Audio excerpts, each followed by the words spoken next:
Bom, gente, hoje é um dia especial, né? Aliás, nesse nosso podcast, nós estamos recebendo, além de uma pessoa querida por todos, um amigo, né? Especial, amigo de longas datas, meu amigo Jorge Cury. Hoje nós estamos lá, Jorge Cury, como superintendente do Sebrae, onde eu tenho também a satisfação de dividir com ele um espaço lá no nosso conselho, junto com todos os outros presidentes das federações do nosso estado, com o banco. Eu acho que é uma coisa fantástica. Mas antes de tudo, vamos conversar um pouquinho para conhecer um pouco mais da história dele. Você já conhece, mas é importante. Jorge, seja bem-vindo ao nosso podcast, é da nossa conta. Vamos juntos. Muito obrigado, Paulo. É um prazer grande, né, poder estar aqui com você. Na verdade, você já tinha me convidado e uma coisa ou outra não foi possível, mas hoje estamos aqui e à sua disposição para a gente contar um pouco da nossa vida, da nossa história e de alguns acontecimentos, né, que entendemos que foram positivos ao longo do tempo. Meu amigo, você tem uma história brilhante. Eu acho que é uma história assim que eu mesmo sou admirado, né? Eu gosto, eu sou um fã da sua trajetória. Você tem umas histórias bacanas quando você iniciou como prefeito, como é que você conseguiu ser prefeito. E eu queria que você começasse daí. Eu queria que você me contasse aquela história que você falou assim, rapaz, eu acho que eu fiz muita coisa, porque na verdade eu ainda era inocente. Eu não sabia o que é que eu não podia fazer. Pois é. Você ainda pensa assim? Como é que você... Veja só, você falou isso aí, me lembrou, né, que eu candidato a prefeito lá de Juazeiro. Que ano? Isso em 81, 82. Muitos de vocês não tinham nem nascido. 82, e na campanha alguém me disse, Jorge, olha, o doutor Pedro, né, que era um médico famoso da cidade, dono da Promatre, que era um grande centro, que continua lá com os filhos dele, com os netos, mas na época ele disse, ó, o filho dele, Gilson, que é meu amigo, é candidato a vereador do adversário seu, mas ele vai agora lhe apoiar. Aí eu digo, que bom, né? Ótimo, tal. Disse, vamos ter que ir lá no final de tarde na casa dele para a gente conversar. E, enfim, aí fomos lá, conversamos, tomamos um drink e tal. Eu agradeci a ele, estava ele com o filho. E ele disse, Jorge, eu não quero nada, vá, toque sua vida aí, sua campanha, só quero uma coisa, participar do governo. Eu digo, tudo bem, doutor Pedro, vou participar do governo. Passou, ganhamos a eleição, tomei posse, uma semana, um pouco mais depois, alguém me falou, Jorge, ó, doutor Pedro não tá chateado com você. Eu disse, mas por quê? Ele disse que queria participar do governo, você disse que sim, e nada. Eu digo, nada como? Ele vai participar. Quando o governador chegar, eu vou convidar ele. Quando tiver inauguração, eu vou chamar ele. Quando tiver algum evento, ele vai estar presente. Jorge, rapaz, em política, participar do governo, ter um cargo. Eu não sabia. Eu não sabia, então, na verdade, eu não me senti culpado. 1981. 82. 82. Né? Então, não sabia. Não tinha nem a Constituição Federal Brasileira ainda. Não tinha uma vivência de política, não tinha família, quer dizer, enfim. Você era solteiro? Não, eu era solteiro também. Quem fez a parte social da minha administração foi minha mãe. Enfim, então, quer dizer, aí como isso, né, uma série de outras coisas que para mim alguém dizia, eu me lembro que o meu amigo aí de Serrinha, Josevaldo, né, que por sinal o filho dele estava como prefeito aí de Serrinha, ele esteve comigo e disse, Jorge, como é que você conseguiu fazer isso, aprovar o projeto Cura, era um projeto do banco, um projeto do BNH. E aí eu disse, mas como assim? Eu preparei o projeto, mandei para a Câmara aprovou, e aí eu fui buscar o recurso. Eu falei, rapaz, eu já fiz isso, já ajeitei um vereador, já ajeitei outro, já fiz isso, fiz aquilo, não consegui ainda. Eu não sabia. Eu não pedia favor para ninguém, enfim. BNH aí... era o Banco Nacional de Habitação, né? Isso. Hoje a gente fala tem um programa da Minha Casa Minha Vida, que é mais ou menos parecido com Minha Casa Minha Vida, não, né? Não. É diferente. BNH era mais voltado para a área de infraestrutura mesmo, urbano. E nesse caso, o recurso que eu tomei foi para a infraestrutura de uma série de bairros que estavam praticamente abandonados e a gente conseguiu fazer. Aí de prefeito você chegou a secretário ou foi para deputado federal? Fui para federal, né? Federal. Aí terminei meu mandato. Eu ainda tentei, quer dizer, tentei ver se saía, se me afastava da prefeitura, o meu vice assumiria, que era um grande amigo, José Carlos Tanuri, família Tanuri, que o pai dele foi prefeito, ele foi meu vice. Aí eu tentei até ver se me afastava para poder ser candidato a deputado federal e participar Ah, da Constituinte da ah, época. certo. Mas eu fui, voltei, vim de lá de Juazeiro para cá, tentei alguns contatos, vi que não estava firme o apoiamento para que eu pudesse fazer isso. Aí desisti. Uhum. E aí o pessoal não me dizia nada, mas o pessoal lá na terra doido para mim não ir, né? E quando Claro. eu cheguei de volta, né, o último distrito, o primeiro, quer dizer, o último antes da cidade é o distrito de Carnaíba.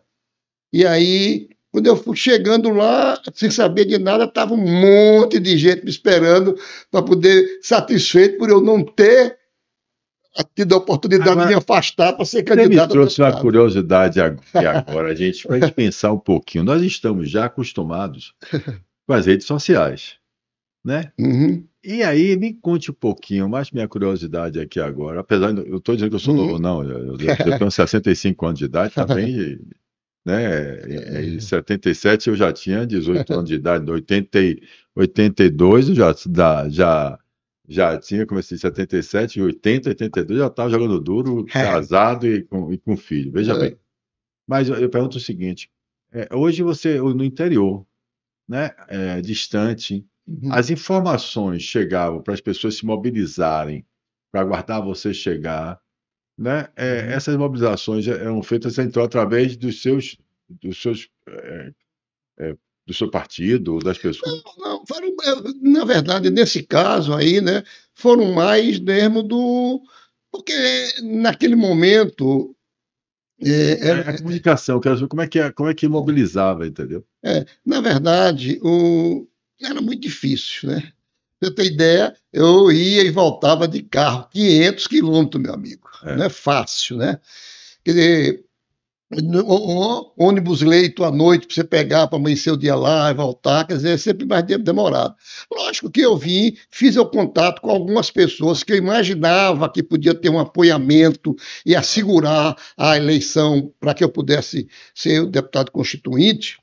E eu não tive segurança nisso. Eu devo ter falado com alguém, honestamente falando, não me lembro, que eu não ia mais, que eu ia voltar. E aí avisei que ia voltar e voltei. Mas Então voltei você sem. foi, você foi primeira vez deputado federal já depois de 88? Isso. Terminou meu mandato, né, em função da própria Constituinte, Você porque ficou quantos antes, mandatos? Ficou quantos anos?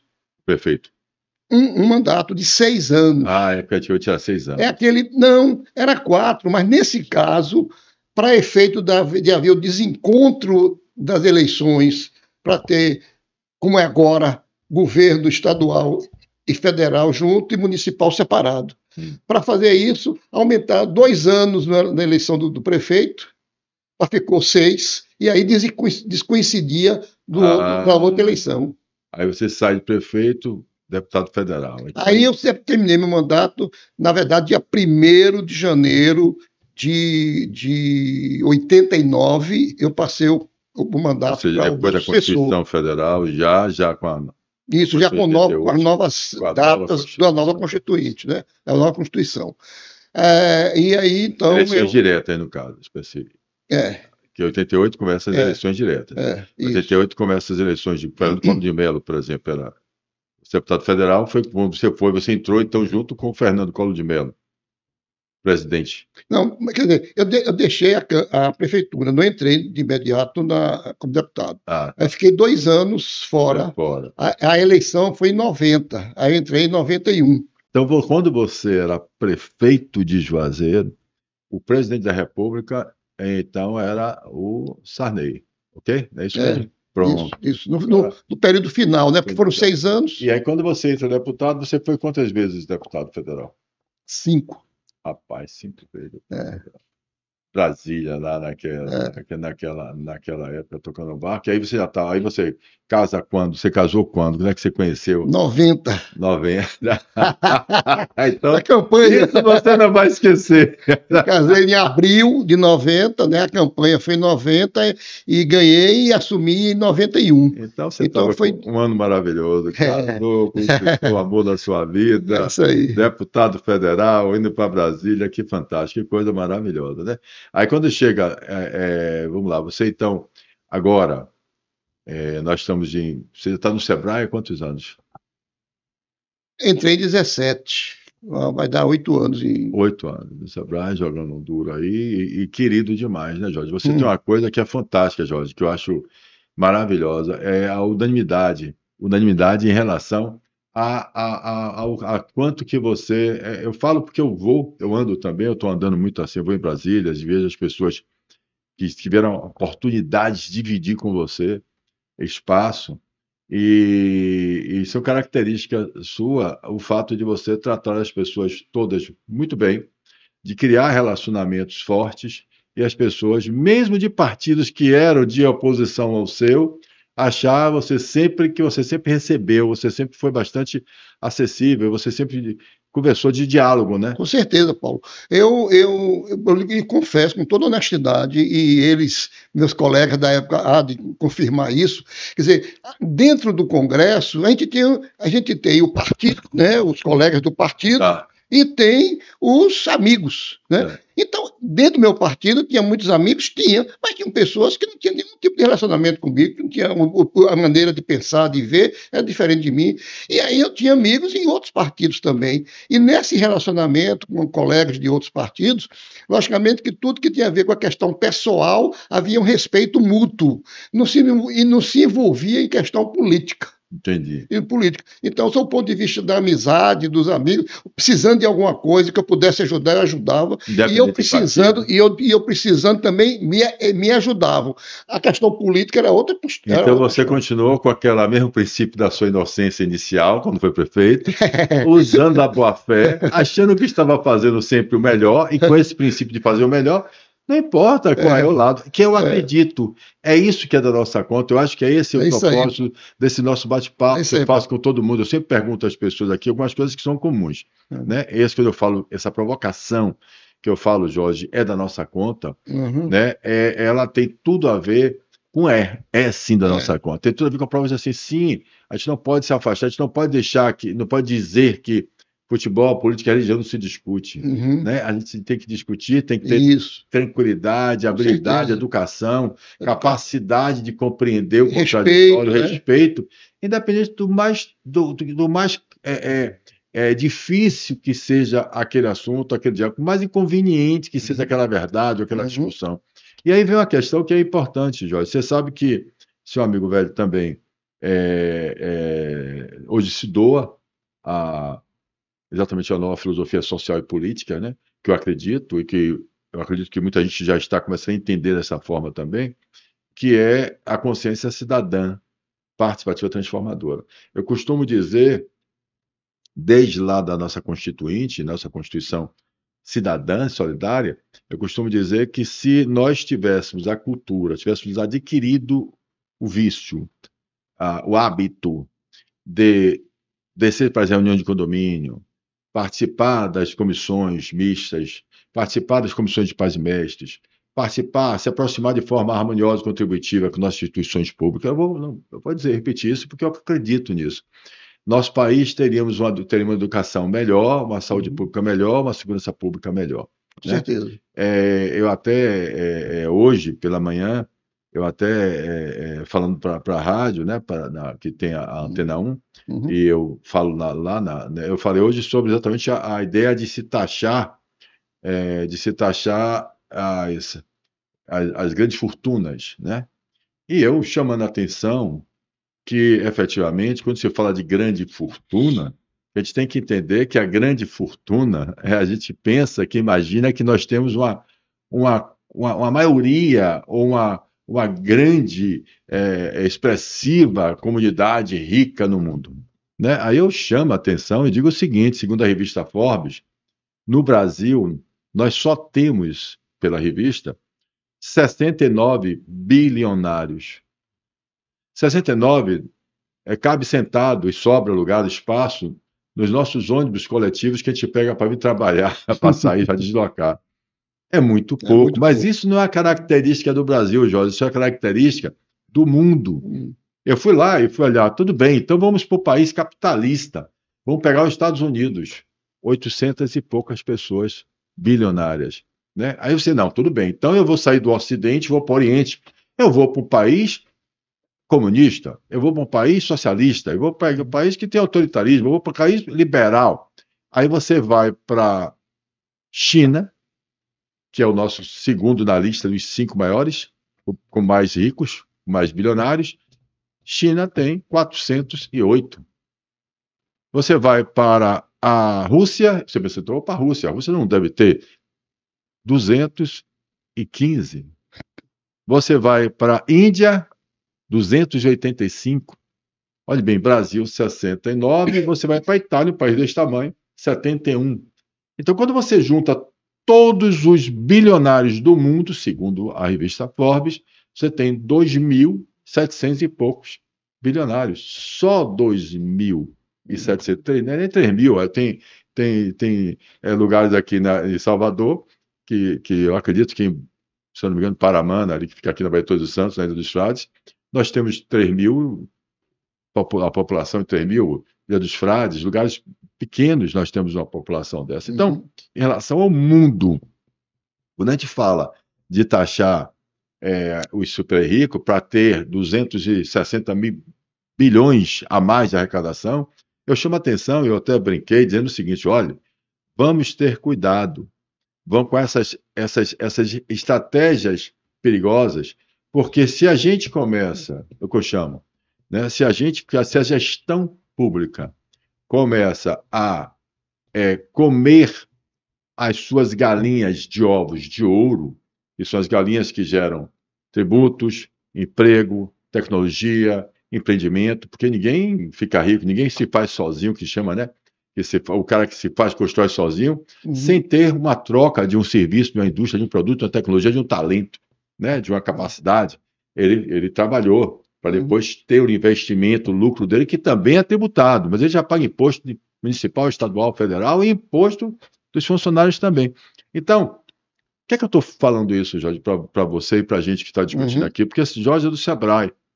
E o Sebrae, eu acredito, eu adoro, foi uma experiência fantástica, Jorge, quando eu tive a oportunidade, e você é responsável por isso, eu quero que você saiba disso, aqui deixei em público, eu não estaria no Sebrae, nem estaria lá, se não tivesse visto você lá como superintendente. Quando eu vi você, eu disse assim, peraí, Jorge não está ali, Jorge é um cara de boa fé, um cara de boa vontade, e sempre foi um cara que quis o bem, né, do nosso país, da nossa nação. Então, tem sentido estar ali. Deixa eu ver o que é isso aqui. Convidado até para o Clóvis, né, para ser o suplente dele.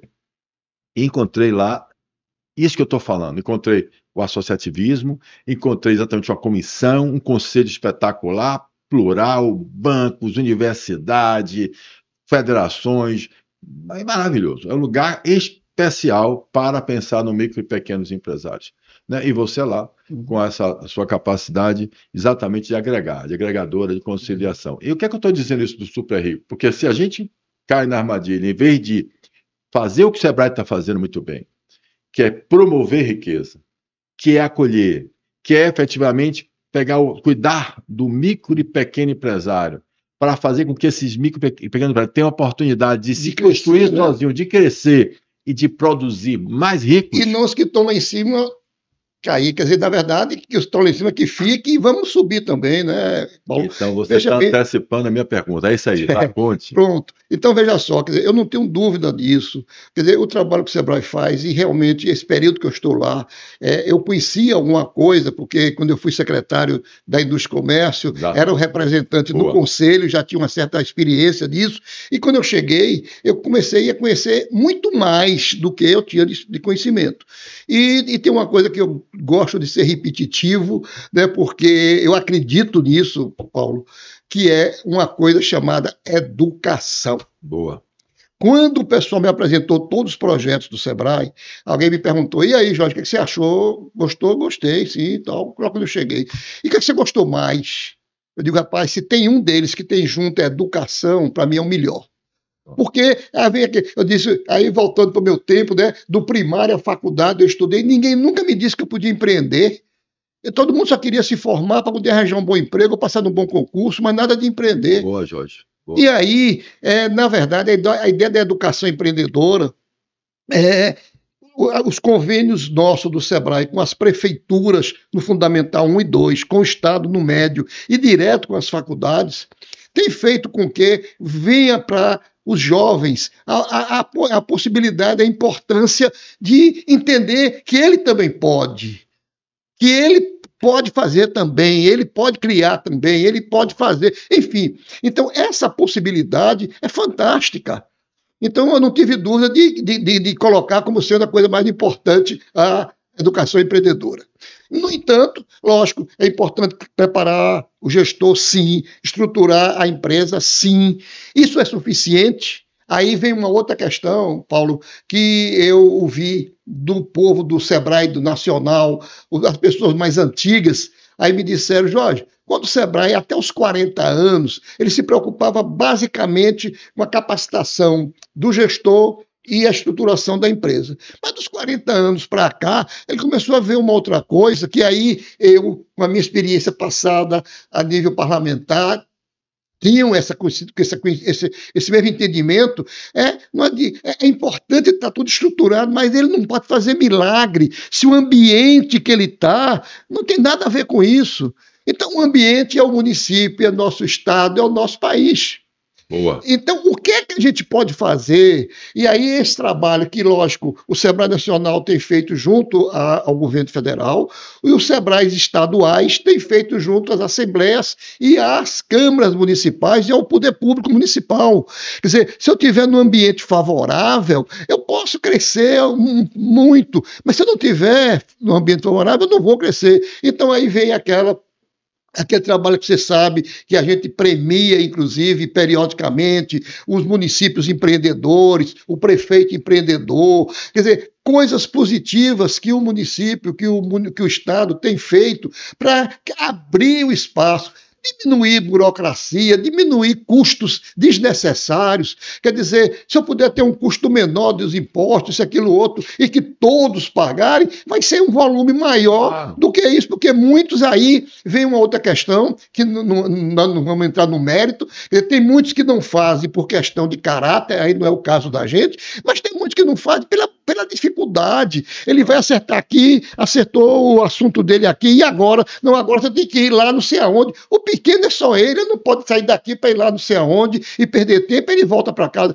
Quer dizer, na verdade, a necessidade da legalidade, de estar legalizado, de estar preparado, de estar arrumado, é fundamental. E essa necessidade depende de nós, das associações de classe, dos institutos, dos sindicatos, do pessoal do setor empresarial e também do setor público. Então, na verdade, a gente tem feito um trabalho que eu acho fundamental, na maioria dos municípios, de fazer com que a gestão local entenda isso e comece, e aí a gente tenta buscar o representante das lideranças do comércio, da indústria, da agricultura, das associações, dos sindicatos, etc., de um lado, e as lideranças públicas do outro. O município pequeno é quase todos municipais. O município médio tem também estaduais, e o grande tem, inclusive, federal. Mas a maioria é o municipal. Lógico que o prefeito não tem tempo, mas ele podendo delegar a um ou dois secretários e a gente poder ter um agente de desenvolvimento capaz de periodicamente reunir esse pessoal para discutir os problemas, para buscar soluções antes que seja impossível dar qualquer tipo de solução. Maravilha, Jorge. É por isso que eu insisto, é por isso que nós estamos há algum tempo já tentando emplacar esse projeto que a gente fez aqui na Associação Comercial da Bahia. Nós já implantamos o projeto Marsúpio, aqui na Associação Comercial da Bahia. Fantástico. Junto com a Fundação Paulo Cavalcante, porque a gente precisa fazer. E eu concordo com tudo que você colocou.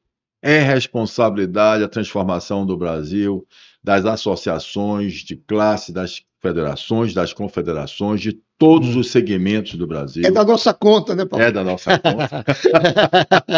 É isso aí. Está É aqui isso aí. nessa bula, Não no adianta estar capítulo. criticando se a gente não está fazendo a nossa parte, né? Exato. Que é da nossa conta Então, também, por poxa. isso que eu admiro aquele conselho do Sebrae, eu acho que ele tem, inclusive, para mim, um potencial maior ainda, né? Eu juro que eu comecei a aprender com vocês, eu não sabia, eu fiquei ali olhando como é que funcionava um pouquinho. Hoje eu tenho mais à vontade, converso mais com todos Uhum, vocês, eu tenho uma relação fantástica com todos os presidentes das federações aqui do nosso estado, com o Consempre, com o Fórum Empresarial, conheci de alguns uhum, sindicatos, e principalmente com as instituições públicas, né? É uma relação, como costumo falar e dizer, a gente precisa se aproximar, precisa trabalharmos juntos, precisamos entender que nós temos pautas de nação, pautas de interesse de todo brasileiro, independente das suas ideologias, dos seus partidos políticos, né? Os partidos políticos, claro, são importantíssimos, fundamentais, mas a gente não pode esquecer que a gente tem uma Constituição, que a gente tem uma ideia de solidariedade, uma ideia de cidadania, da liberdade individual, né, da liberdade de expressão, de tudo que a gente construiu na nossa história. E a partir daí, a gente precisa criar a cultura de participar, de entender que a gente pode fazer mais do que apenas olhar o nosso objetivo como empresário, o nosso objetivo pessoal, financeiro, familiar, mas a gente precisa também olhar um pouco mais, abrir, né, a visão um pouco mais ampla, né, para que a gente uhum. possa atender e entender que o informal, e principalmente a educação, você falou uma coisa que é fundamental. Você disse que na sua escola você passou e você não viu falar em como empreender. A gente não impulsiona o nosso pessoal para que ele seja empreendedor. Eu vi uma reportagem agora, essa semana, dizendo o seguinte, que cresceu o número de pequenos negócios no Brasil, mas pela falta de opção. Porque e descobriu que as pessoas mais idosas e abriram mais negócios, mas porque eles estão despreparados para o mercado novo, não conseguem, então, por questão de sobrevivência, ele criou novos negócios. Olha que coisa interessante. De qualquer forma, este é o Brasil que nós estamos vivendo. O que eu chamo a atenção quando eu pego do Projeto Massup é dizer o seguinte: são esses empresários raiz, que eu chamo de empresário raiz. O empresário raiz é o empresário que eu fui, que vários brasileiros foram, que começaram informais, que passaram a ser formais. A partir da formalidade, a gente precisa encontrar esse acolhimento. E a partir daí é que eu digo, que eu falo no Sebrae com muita insistência, e eu acredito muito nesse projeto. Quando você tem um Sebrae que tem toda a tecnologia, tem o Empreender, tem parcerias fantásticas com a FIEB, com a FEComércio, todo mundo, vocês fazem um trabalho fantástico, apoia todo mundo, apoia tudo que tem a ver com micro e pequeno empresário, um trabalho fantástico que vocês têm, de excelência, e a gente precisa aproveitar isso melhor. E para aproveitar isso melhor, a gente tem que entender o seguinte, estender um pouquinho para esse empresário raiz, que são adultos, pais de famílias, mães de famílias, que precisam desse acolhimento para ter acesso a essa oportunidade que o Sebrae dá, né, para poder acolher essas pessoas. E lá, quem pode fazer isso? Nós. É o que a gente está fazendo na Associação Comercial da Bahia. A Associação Comercial da Bahia, junto com essa parceria que ele fez com a Fundação Paulo Cavalcante, que é exatamente do acolhimento do Massup, que desenvolveu essa tecnologia, ele traz o mais importante, que enquanto a pessoa adulta, gente, não tem a educação, ou já passou por essa fase de, de ter tido na base dele, na infância, na adolescência, algumas informações ou provocações empresariais, ele chegou ao adulto, não tem jeito, essa é a realidade. Por exemplo, na Bahia, nós temos 54,7%, não sei se mudou, gente, né? O IBGE, foi a última informação que eu tive, lá no Sebrae, naqueles encontros virtuais que você promovia, Jorge, na pandemia, você fazia um encontro para a gente discutir algumas questões. Foi Uhum. lá que eu vi esses dados. Então, se a gente tem uma informalidade dessa de adultos, é dignidade humana, é efetivamente trazer a questão do alinhamento que tem aqui a Universidade Aberta, a UniCB, onde a gente dá, nesse programa, o alinhamento de alfabetização e digitalização, que hoje a gente não pode falar em mundo não virtual. Paulo, eu concordo plenamente com você e lhe digo mais ainda, quer dizer, com relação à questão da educação empreendedora no momento e com relação aos negócios no momento. É evidente que nós estamos falando no Fundamental 1 e 2, são crianças, no médio e tal, mas muitas vezes vai dizer, poxa, mas aqui ainda vai levar algum tempo para essa criança chegar a poder fazer alguma coisa. No entanto, no dia a dia, nas informações que chegam a nós, essa criança, ele amanhã depois de que ele assistiu alguma coisa sobre a educação empreendedora na sala, ele chega e o pai dele, que é dono de um bar, que é dono de uma lanchonete, que é dono de... Meu pai, você está fazendo isso? Você sabe que se você pegar isso aqui, você tem que fazer assim. Quer dizer, ele começa já tendo resultados positivos imediatos. Ótimo. Não é esperar ele chegar a poder fazer, mas é isso. Teve um case, por exemplo, muito interessante, porque quando nós começamos a fazer e trazer para cá esse foco, a gente pegou um modelo de Minas. E aí, foi logo que eu tinha chegado na casa, né, em 2017, e aí eu me lembro que eu assisti, que me chocou, que me chamou muita atenção.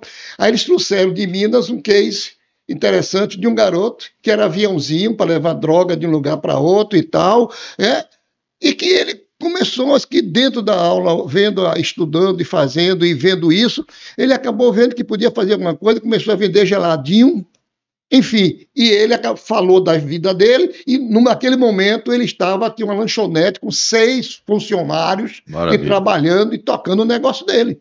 Quer dizer, na verdade, isso é muito importante. Quer dizer, quando a gente tem... Eu brinco também, eu tive na inauguração de uma faculdade de medicina aqui no nosso estado, e na saída eu tirei meu cartão, botei no bolso do diretor, digo, diretor, vamos botar a educação empreendedora aqui para seus alunos, quando sair, em vez de ser empregado dos outros, criar as clínicas deles mesmos. Quer dizer, são essas questões que eu entendo que tem nos faltado. Eu disse e repito, quer dizer, toda a minha vida, do meu primário, a minha faculdade, ninguém nunca disse que podia empreender. Quer dizer, arranjar um bom emprego, passar num bom concurso, quando acabar, e acabou.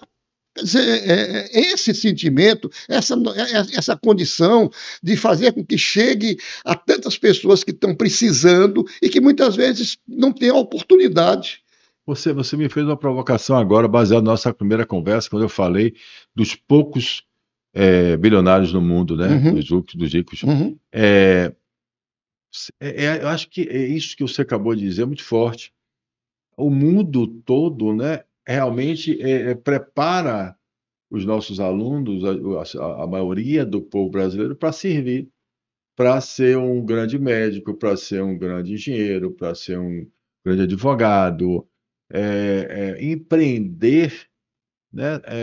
Sim, temos grandes empresários no mundo, mas veja bem, eu acho que talvez isso seja alguma coisa transformadora. Eu pensei aqui agora, tá, Jorge, com você, eu não tenho a evoluir em relação a isso, não. Com certeza. Mas o que é que você me diria? Desculpe, mas, por exemplo, quer dizer, acaba não querendo, quer dizer, ter modelos no mundo inteiro. Mas, por exemplo, nos Estados Unidos, o que o Estado bota tudo na educação é até o nível médio. E fazer com que todos no nível médio cheguem ao nível médio, todos. Daí para a universidade é uma outra coisa. Quer dizer, eu entendo que isso é importante, quer dizer, porque isso preparando até o nível médio, eles podem ter a condição de poder tocar o seu negócio, e amanhã ele pode fazer a faculdade dele, amanhã ele pode fazer outra coisa, mas não esse estudo todo até o final e para procurar um emprego, para passar no concurso. Não para gerar. Concordo com você, eu acho que a gente tem uma coisa interessante para a gente aproveitar, né, dessa experiência sua parlamentar, dessa experiência sua no Sebrae, dessa minha experiência também como empresário, com a história que a gente tem, com o histórico exatamente desse cara que não teve o Sebrae, mas que teve efetivamente a capacidade e o talento de empreender e ter sucesso. E depois disso a gente vê exatamente esse propósito da gente estudar para que a gente possa transformar o nosso Brasil. Veja bem, a transformação é interessante, quero que você perceba isso. As pessoas estão buscando preparar as crianças, olha que interessante, para que as crianças com a educação cidadã, com a educação de conhecimento, elas consigam amanhã ser adultos prósperos, ricos. O que eu tenho buscado agora é preparar os adultos, é preparar a cabeça dos presidente de associações, federações e confederações. É preparar a cabeça dos presidentes do terceiro setor, das empresas filantrópicas. É fazer com que a gente compreenda que a realidade do nosso país é essa e que somos nós agora quem está exatamente liderando, quem está associado, quem está comandando uma associação de classe, um sindicato, seja de classe qual for, pode ser de empregado, pode ser de empregador, pode ser de qualquer entidade, que a gente é capaz de começar a se preocupar com a cidadania em relação a perceber, pelo menos, que os cidadãos, que nós tenhamos a consciência do direito conquistado de 88, né, da gente efetivamente exercer a democracia participativa, da gente participar, como você colocou, para que a gente cabe com a burocracia, para que a gente tenha liberdade econômica, para que a gente tenha competitividade, para que o país não seja sempre ele, né, explorado por outros países, e sim que a gente comece, não é explorar a palavra nessa, mas que a gente tenha capacidade de competitividade, que pare, deixe de ser efetivamente um país onde as pessoas dominam a gente, ou seja, dizem como é que a gente vai trabalhar. Então, é isso aí. esta é a ideia, e é isso que eu espero que o associativismo compreenda, e essa oportunidade que eu acho interessante, a ferramenta do Sebrae é fantástica. E aí, Paulo, uma outra coisa, quer dizer, dentro do nosso estado, que é um mundo de estado, quer dizer, para você ter ideia, nós temos dentro da Bahia 10 gerências regionais do Sebrae. Uma é Salvador e mais 9 no interior. Para você ter ideia, Vitória da Conquista, na regional da Vitória da Conquista, tem mais municípios do que o estado do Espírito Santo, cara. É brincadeira isso. Você tem a regional do Oeste, que tem a sede em Barreiras. Rapaz, as distâncias para os municípios são 100 quilômetros, 200 quilômetros, 300 quilômetros. Quer dizer, quase é maior do que muitos estados, tipo Sergipe, tipo Alagoas. Países europeus. Pois é. Aí é uma outra coisa que eu me preocupo e tenho buscado me levar esse sentimento para dentro da casa. Às vezes, e é natural isso, não estou criticando, eu estou apenas constatando, é natural que a sede está aqui. Então a gente vai fazer um modelo de ação para isso. Aqui fez, pronto, está pronto. A Bahia todo. Rapaz, nós não podemos, a Bahia todo não é aqui.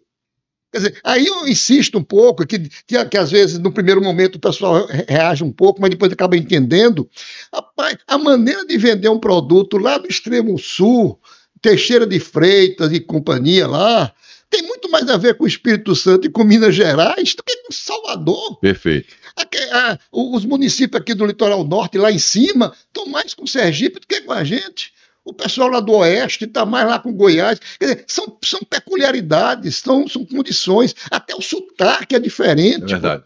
Eu tive no município aí no sul nosso, encostado em Minas. Cheguei, o sotaque mineiro, a comida mineira, os meninos vão estudar em Governador Valadares, vão estudar em Belo Horizonte. Poxa, é o natural isso.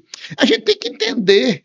Então, lógico que fez aqui, está pronto. Agora, vamos conversar com os nossos gerentes regionais para ver como adequa isso às condições daqui, como adequa aquilo à condição de lá, e cada um em seu território. Entendi. Você está querendo, então, exato quanto a questão da ideia da municipalização, né? Você de entender que o poder está mais próximo de onde nós vivemos, né? Onde convivemos. Nós estamos vendendo um produto, quer dizer, a área do comércio, ou a área da indústria, ou a área da agricultura, quer dizer, a maneira da gente ter um produto, a maneira da gente tratar com aquele produto, a maneira da gente fazer chegar ao nosso consumidor aquilo, a forma de fazer isso não tem que ser, quer dizer, é tudo igual a Salvador? Não. Então, a gente vendo as características de cada um e adequando a essas questões regionais, com certeza a gente vai chegar muito mais perto do nosso cliente, muito mais perto dos consumidores, muito mais perto dos pequenos negócios. E aí, outra coisa que eu digo sempre, temos 417 municípios, com todo respeito, tirando a região metropolitana. Eu não sei se em 17 nós temos empresas consideradas de grande e médio porte. Então, a grande maioria é micro e pequena empresa. Boa. Então, nós temos que estar junto, nós temos que estar preparados, nós temos que estar adequado às ações em cada área, em cada região, por conta do tamanho do nosso Estado. É possível que o que eu estou falando não tenha nada a ver que se eu fosse o superintendente do Sebrae de Sergipe. Podia não ter muito a ver. Entendi. Mas na Bahia tem tudo a ver. Tem tudo a ver. Então, essas peculiaridades, isso que você falou, que eu acho importante, quer dizer, independente dos núcleos centrais, das federações, de cada setor, rapaz, a pessoa como é que eu disse? Tem a diretoria, tem os gerentes, os setores. O que faz parte das federações. Sim, tudo. Os conselhos, né? Os executivos, esqueci. Mas, enfim, os representantes das regiões que fazem parte daqui. Quer dizer, por mais que a gente aqui entenda que temos os melhores, que temos mais capacitados, que temos mais preparados, mas a gente tem que ouvir também eles. Mas vocês fazem um trabalho bom. Você tem um capacitar, você tem. Mas é isso que eu digo, Paulo. Mas eu estou dizendo que isso, a gente fazer bom, é importante, mas é muito importante que os outros segmentos também pensem assim. Entendi. Está entendendo? Concordo. Os outros núcleos, as outras entidades, quer dizer, que vejam que aqui é o então você está pegando o modelo que a gente está falando, que você acredita, que eu acredito também, né? E está dizendo o seguinte: a gente precisa pegar isso exatamente e multiplicar isso exatamente, da questão do interior mesmo, ou seja, é a municipalização das decisões e das regiões, né? Porque a gente pode unir uma quantidade de municípios que tem mais ou menos uma mesma característica, sim, que a gente não vai, para a gente não ficar tão pequeno assim, mas a gente pode fazer esse trabalho. E o que você está fazendo também, que você está fazendo itinerante, né? Vocês estão fazendo os encontros de itinerantes exatamente para isso, para promover as regiões. Eu acho que isso tem sido uma tendência, né? Agora mesmo nós vamos receber aqui a Confederação das Associações Comerciais, aqui, que o Alfredo Cottage está pedindo para que a gente venha para cá e vai receber agora, exatamente com essa ideia de ampliar, né? Ela quer não só ficar com as 27 federações, mas ele quer mais do que 50 associações de classe do Brasil, para criar um novo conselho, para começar a gente discutir as mesmas pautas e falar as mesmas linguagens e cobrar as mesmas coisas e voltar a ter voz. O que você está colocando é que esse benefício do Sebrae também, junto com o mesmo conselho, vamos chamar assim, os conselhos que a gente tem da associação, da federação e tal, que a gente tenha mini conselhozinhos ali de união, né, onde tem a prefeitura também, o seu desenvolvimento da prefeitura, como a gente tem aqui o secretário aqui de desenvolvimento econômico, aqui o Ângelo, que é o nosso parceiro, a gente tem ali o representante da FCDL, o representante da FEComércio, o representante da FIEB ali, juntos também da faculdade, do que tiver ali também, discutindo as ações daquela região. Maravilha. Exatamente. Eu acho que isso é espetacular. O que está aqui, né, resumindo, o que está aqui, ok, tudo prontinho, ótimo, tecnicamente está perfeito. É isso.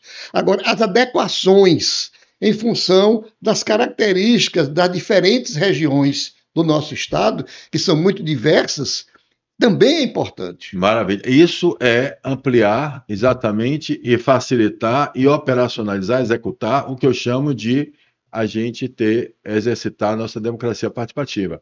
É através desse exercício que nós vamos identificar exatamente o desenvolvimento, a carência e como nós podemos unir nossas forças para desenvolver cada região. E cada região desenvolvendo, você começa a criar, na realidade, uma concorrência, mas que vai pelo menos manter, olha bem, manter os talentos e manter as pessoas nos seus municípios, nas suas cidades, no seu interior. Paulo, eu brinco, né? Eu sou até repetitivo às vezes nessas coisas, mas eu estudei um tempo em São Paulo, né? E quando estava por lá, você é da Bahia? Eu digo, sou. A Bahia do acarajé, do abará. Eu digo, não, eu sou da Bahia do surubim, do bode assado. Eu sou de Juazeiro. É isso. Então, na verdade, quer dizer, cada área tem a sua característica, cara. Mas no passado eles achavam que Bahia era tudo, né? O norte do Nordeste todo. Pois é, então, na verdade, quer dizer, então, isso que por mais que a gente ache que é tudo uniforme, o básico, tudo bem. Mas a maneira de chegar, a maneira de falar, a maneira de servir, a maneira de receber um cliente, a maneira de como. Cada um tem o seu jeito de fazer, e você está certíssimo. Jorge, me diga uma coisa. A gente tem uma oportunidade aqui de perguntar onde nosso calo aperta, né? Eu diria assim o seguinte, eu tenho perguntado isso a todos, isso começou com o nosso querido deputado estadual, né, Eduardo Salles, que chegou aqui em cima da Associação Comercial, no Conselho, na sala do Conselho Superior, no CONSEMP, no Conselho das Entidades Produtivas do Estado da Bahia, e ele, então, de um desabafo, ele perguntou, peraí, rapaz, calma aí, como é que vocês querem que a gente, nós, legislativo, que o Poder Legislativo, como é que você quer que a gente saiba onde o seu calo aperta? Vocês precisam falar. As entidades precisam se expressar, precisam dizer onde o seu calo aperta, para que a gente possa operar. A gente está lá querendo representar vocês, mas a gente tem que ter comunicação. E a gente aí criou esse quadrozinho que é onde o seu calo aperta. Então, cada um que vem aqui diz assim: olha, como sendo uma questão seguinte, onde o meu calo mais aperta, no caso da indústria, no caso do comércio, no caso, se a gente tem, é onde a gente acha que a gente poderia ter gargalos, que a gente possa desbloquear ou possa melhorar, né, as relações para que a gente possa efetivamente crescer mais. No Sebrae, como você já falou, você já deu de um desabafo aí, participando, nós temos uma burocracia grande, a gente precisa fazer, a gente precisa do Estado mais próximo da gente. Se você tivesse que pensar para o Sebrae alguma coisa que você acha que poderia facilitar, lubrificar, ou seja, ser mais fácil para que o Sebrae pudesse desenvolver, seria a consciência, a educação, o que é que você acha que a gente falta? Paulo, na verdade, eu diria que, falando para dentro da casa, quer dizer, se a gente pudesse ter, quer dizer, uma presença maior no nosso estado, em função do tamanho do nosso estado, você poderia perguntar, né? Você não perguntou o que você sabe, mas, por exemplo, a regional do Oeste, que tem a sede em Barreiras, a sede em Barreiras e os outros municípios todos, numa distância enorme, é suficiente? Não. Era importante que a gente pudesse ter, talvez, a gerência lá, mas umas 3 ou 4 agências espalhadas no estado, na regional. Quer dizer, como eu estou falando isso, eu falei também de Conquista, que tem mais municípios que o estado do Espírito Santo.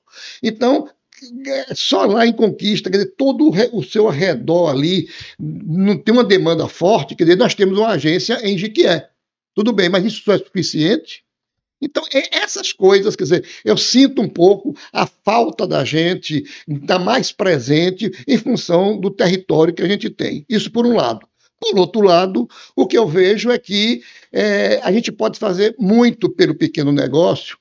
No entanto, seria muito importante, e tem uma legislação que está tramitando na Câmara, na Assembleia, há alguns anos já, exatamente no sentido de dar uma simplificada nas exigências do Estado com relação à burocracia, com relação a impostos, com relação a uma série de coisas que, para o pequeno, quer dizer, amanhã pode até ter muito mais em função do volume, quer dizer, do que muita coisa que nós temos aí, infelizmente, na informalidade, por falta. Tudo bem, volto a insistir, problema de caráter não é com a gente, mas a informalidade de muitos por conta da dificuldade dele poder, ele é sozinho, ele não tem como fazer isso, como fazer aquilo. Então, quanto mais enxugar isso, quanto mais ajustar isso, eu tenho certeza que vai ser melhor para os pequenos negócios e vai ter um rendimento maior também para o setor público. Maravilha. Você pensa que nem eu acho que a gente está alinhado nessa questão. A questão da informalidade é só deixar claro o seguinte, gente. Quando a gente está falando de informal, os informais, a maioria deles, não são informais porque querem, não. Tá? Entendo que a gente tem também uma falta de oportunidade de conhecimento. A gente tem uma dificuldade, eu estou sentindo isso aqui, fazendo esse nosso projeto do Marsupio aqui. Nós estamos sentindo que a gente precisa dar dignidade à pessoa humana. Quando eu falo dignidade à pessoa humana, para ficar mais claro, eles não se sentem pertencentes à nação.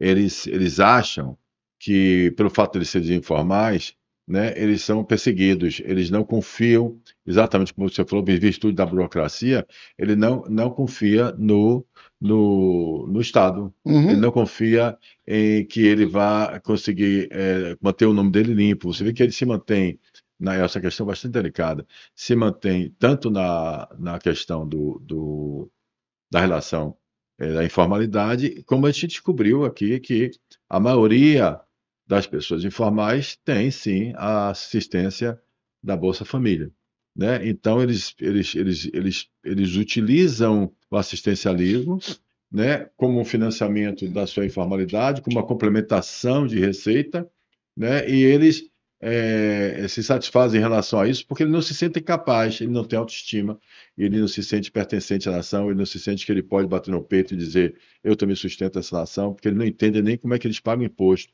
Ele não entende que ele paga o imposto do consumo, ele não entende que ele paga o imposto na mercadoria que ele compra, ele não entende isso.